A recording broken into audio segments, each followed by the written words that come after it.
Assalamualaikum warahmatullahi wabarakatuh. Alhamdulillahilladzi ahyana ba'dama amatana wa ilaihin nusur. Allahumma fassalli wa sallim ala sayyidina Muhammad wa ala alihi wa sahbihi wa tabi'il kiram. Yang saya hormati Bapak Ibu jamaah salat subuh rahimakumullah. Subuh hari ini mari kita dengan sungguh-sungguh mengucapkan syukur kepada Allah Subhanahu wa taala masih bisa istiqamah melangkahi, menapaki ibadah kita Ramadan.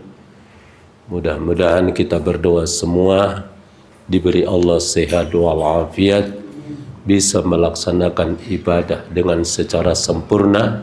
Selesai Ramadan mudah-mudahan kita la'allakum tattaqun. Allahumma amin. Salawat cinta kita sampaikan kepada junjungan kita Nabi Agung Nabi Muhammad sallallahu alaihi wasallam. Panitia meminta saya membicarakan satu tema yang sangat urgen, sangat penting dalam kehidupan kita, yaitu mengisi hidup dengan ibadah dan amal soleh. Dalam istilah lain sering umur yang berkah. Ya, umur yang berkah itu hidup yang penuh dengan ibadah dan amal soleh. Kira-kira dan semua orang itu pingin sekali umurnya panjang. Sampai kalau sampai ulang tahun doanya doa ulang panjang umurnya, panjang umurnya, panjang umurnya, apa? Serta mulia. Berarti setiap kita berulang tahun mesti yang muncul Allahumma tawwil umuri, Gusti panjangkan umurku. Kalau malaikat datang kira-kira mintanya berapa, Bu? Mau 200? 80? Kalau sehat, icik-icik, masih bisa mandi, masih bisa nyangkul, ya 200 tahun boleh.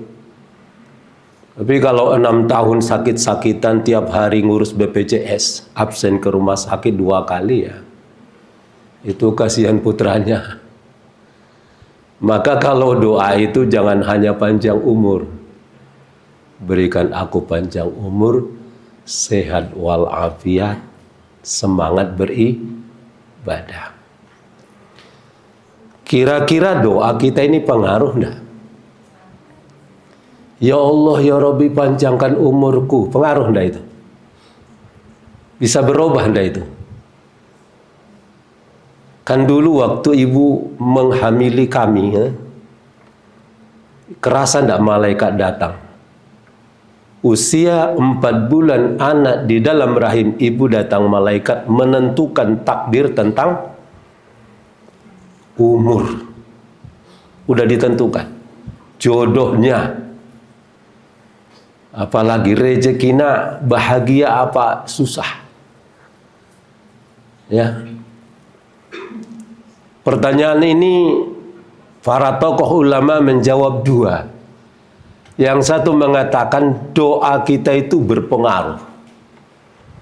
Kalau kita berdoa itu misalnya udah ditakdirkan 60 ya, ya Allah panjangkan umurku bisa 65. Mereka berpendapat begini, la yuraddul qadau illa du'a. Rasulullah, tidak ada yang berubah takdir itu kecuali doa. Berarti doa itu bisa merubah. Maka Bapak Ibu yang ingin panjang ya doa terus. Ya Allah panjang, panjang, panjang. Nanti tambah Innama amruhu idza arada syai'an ayyaqula lahu kun fayakun. Surat apa itu? Yasin. Kalau kita berdoa dikehendaki Allah cukup berkata kun fayakun. Ulama itu berpendapat juga, hadis Rasulullah, man ahabba yubsata. Siapa orang yang ingin dipanjangkan umurnya, rezekinya jembar, apa kuncinya? Sambungkan silaturahmi. Itu hadisnya itu. Kalau ingin umur kita tambah panjang, rezekinya mudah, sambungkan silaturahmi. Ini alasannya mereka yang berpendapat bahwa umur bisa diperpanjang. Ada sebagian ulama berpendapat umur itu udah ditokmas gitu ya, nggak bisa. Neng mereka menggarisbawahi. Ulama ini bijaksana sekali. Umur itu tidak perlu panjang-panjang. Ya, kalau menghadap Allah itu nggak perlu 200-100 tahun, nggak penting. Yang penting umur kita ini berkah nggak? Itu yang penting. Banyak orang diberi Allah usia panjang, tapi tong kosong. Hidup mengalor ngidul, nggak pernah kepalanya sujud, nggak pernah melaksanakan sholat, tidak pernah melaksanakan ibadah sosial, menolong, membantu yang zakat, yang berbuka dan sebagainya, dia nggak peduli. Maka orang seperti ini ya sia-sia. Tapi banyak orang juga, ya, teman-teman yang aktif itu usianya pendek saja, tapi hidupnya itu penuh dengan ibadah dan amal soleh. Kehadiran dia di sebuah tempat itu mengaspirasi orang, membawa sebuah perubahan. Ini umur yang berkah, seperti Rasulullah Shallallahu Alaihi Wasallam usianya cukup 63 tahun, mampu merubah dunia dari titik tanah Arab itu sampai ke kita ke pelosok Indonesia, itu mampu merubah apa yang diinginkan. Jadi ada si A, kita imbangkan si A, si B. Ya, ini kita menganalisis bagaimana kita ke depan, apakah umur kita ini mau ditoto berkah atau tidak. Si A, si B kebetulan lahir sama lama, lahir 100.000 tahun 1970 misalnya, sama-sama lahir. Dan mereka juga qadarullah mati sama-sama, usia 65 tahun. Si B ini mulai dari lahir dia itu sudah mempelajari yang namanya dasar-dasar agama. Sehingga di pesantren dia dibentuk, yang kemudian melangkah mahasiswa juga berbentuk, sampai pernikahannya, sampai digerak hidupnya penuh dengan ibadah, tahajud, sholat dua, dan tidak untuk dirinya. Efek ke samping kanan, dia bermanfaat, diberi Allah harta, bermanfaat, diberi ilmu, bermanfaat, sehingga kehadirannya betul-betul manfaat. Itulah umur yang berkah. Si A sama-sama lahir tani, qadarullah sama juga, tapi dia tidak pernah sholat. Kerjanya sama dengan ya, yang kita pelihara. Bangun, ya, kerja, pulang, bangun, kembali lagi, ya, bangun, melek, golek, nikah, kawin, tidur meneh.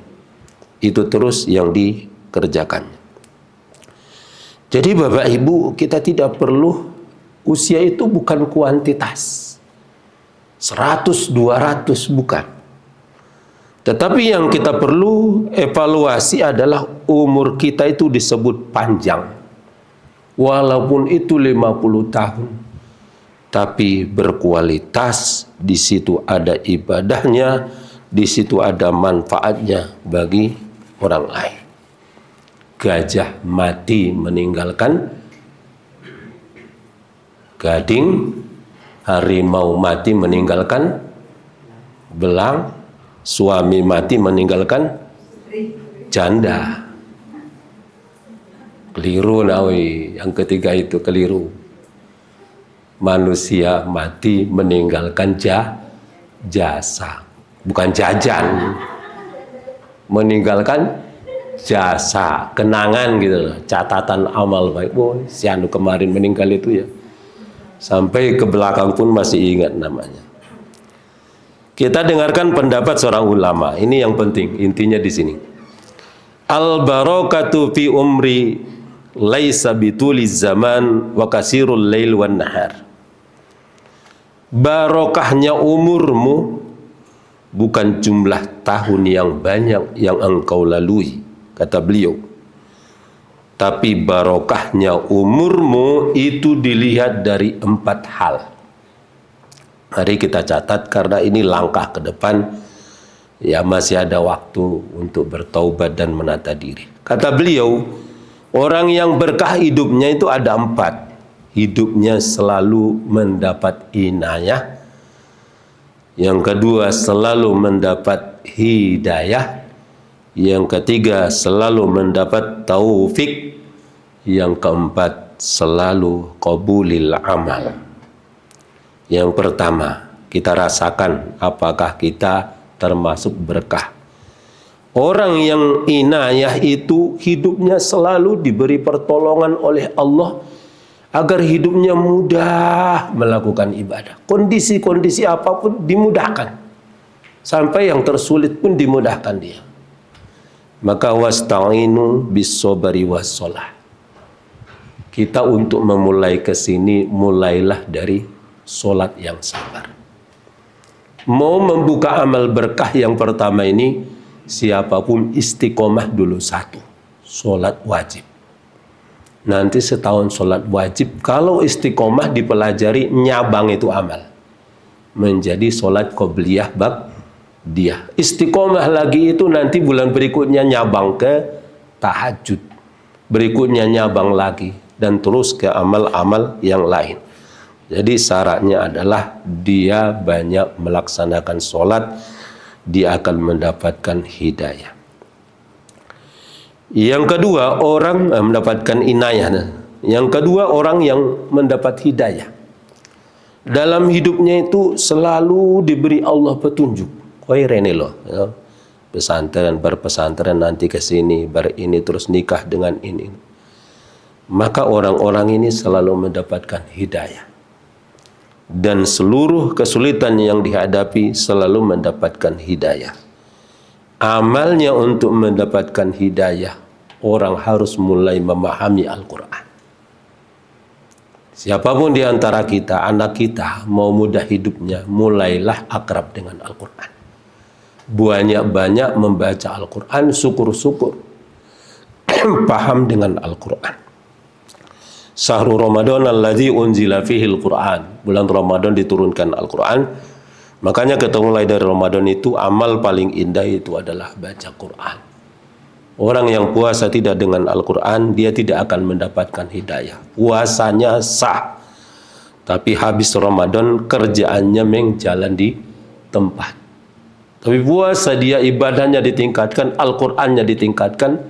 Itulah yang ditanya sahabat, ya Rasulullah, sepeninggalmu apakah masih turun Al-Quran? Oh iya, masih turun. Loh, kok turun? Kan sudah turun semua. Jawab Rasulullah, siapa yang membacanya akan turun kepadanya barokah Al-Quran untuk mengaspirasi kehidupannya. Untuk mendapatkan hidayah baca Quran, selanjutnya dia selalu mengais ilmu, berjuang mempelajari ilmu. Yang masih muda ya thalabul ilmu, kuliahnya yang sungguh-sungguh, yang tua ya lebih ngajinya lebih rajin.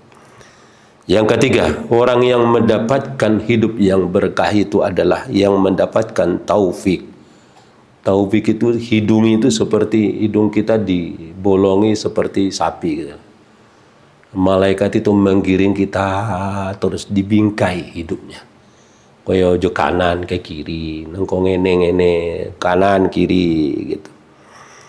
Maka amalnya untuk mendapatkan bingkai setelah kita tadi sholat, baca Quran, banyak-banyak berdoa, ya muqallibal qulub sabbit qulubi ala dinik. Tuhan, bimbing hatiku dalam agama ini sehingga istiqomah dalam urusan-urusan semua dengan agama. Yang kedua, amalnya untuk mendapatkan taufik, jangan kotori badan kita dengan sesuatu yang tidak diridhoi Allah. Ittaqil maharam takun Abdullah. Jauhi yang diharamkan Allah, insya Allah Anda akan menjadi hamba yang diridhoi Allah Subhanahu wa ta'ala. Kemudian Imam Ghazali berkata, siapa orang yang mengisi perut dengan yang haram, maka tumbuhlah dia menjadi sebuah darah dan daging, sehingga mesin kehidupannya selalu melenceng. Energi negatif itu tumbuh energi yang negatif. Makan yang negatif melahirkan energi yang negatif. Makan yang baik, yang berkah itu melahirkan energi yang positif, sehingga dia mendapatkan taubah. Terakhir Bapak Ibu, orang yang ingin berkah hidupnya setelah dia tadi inayah, hidayah, taufik, qabulil, kita harus punya target amal kita diterima. Jangan hanya banyak sholatnya, banyak ngajinya, banyak tolabul ilmu, banyak doa, tetapi punya target amal kita diterima. Ternyata amal yang diterima itu membawa sebuah energi positif. Solat kita kalau sampai SMP kok sudah diterima solat, kita mengaspirasi dia ke SMA-nya. Makanya pelajaran Rasulullah itu, kalau anakmu 7 tahun ajari solat, kalau sampai 10 tahun pukullah. Pukul dalam arti pengertian masing-masing, motivasi maksudnya. Demikian juga kita tatkala menikah, kita sudah mulai memperbaiki solat kita. Mari saya sampaikan solat yang berkualitas, maka amal-amal kita diterima, semua sunnah-sunnahnya. Maka amal untuk diterima itu adalah landasi semua solat kita dengan iman. Laksanakan karena Allah ikhlas, kemudian pelajari tuntunannya. Solat yang sah kalau dilakukan sesuai tuntunannya, sunnahnya, wajibnya. Kemudian kebersihan amal. Jangan sampai terkotori, amal ini milik Allah. Terkotori, ikhlas separuh ikhlas. Ya. Bisa loh kita sholat itu berpahala cuma 1 rakaat. 1 rakaat itu kita masih sendiri sholat, Allahu Akbar. Kemudian terdengar suara calon mertua. Wah, langsung tangannya diunduk ke, bacaannya dipanjang ke, maka rakaat kedua tidak berpahala lagi. Maka itu yang disebut membersihkan amal. Bapak Ibu yang saya hormati, ini yang saya sampaikan pada kesempatan ini. Ini tema ini mari menjembatani kita di Ramadan. Kali lagi kita tidak tahu apakah ini Ramadan terakhir bagi kita. Ya, cobalah kita mencoba hidup yang berkah. Dimanapun langkah-langkah kebaikan diminta orang, lakukanlah. Karena kita tidak tahu apakah itu yang akan memasukkan kita nanti ke surga yang diridhoi Allah Subhanahu wa ta'ala. Berdoa kita, bismillahirrahmanirrahim. Alhamdulillahirabbil alamin. Allahumma shalli ala sayyidina Muhammad. Allahumma ighfir lana wa liwalidayna. Allahumma ighfir lana wa liwalidayna warhamhuma kama rabbayana shighara. Rabbana zalamna anfusana wa illam taghfir lana wa tarhamna lanakunanna minal khasirin. Allahumma inna nas'aluka ridhaka wal jannah wa na'udzubika min sakhatika wan nar. Allahumma inna nas'aluka min quwwatika li dha'fina wa min ginaka li faqrina wa faqatina wa min hilmika wa ilmika li jahlina. Allahumma inna nas'aluka ilman nafi'an wa rizqan thayyiban wa amalan mutaqabbalan. Rabbana atina fid dunya hasanah wa fil akhirati hasanah wa qina adzaban nar. Alhamdulillahirabbil alamin.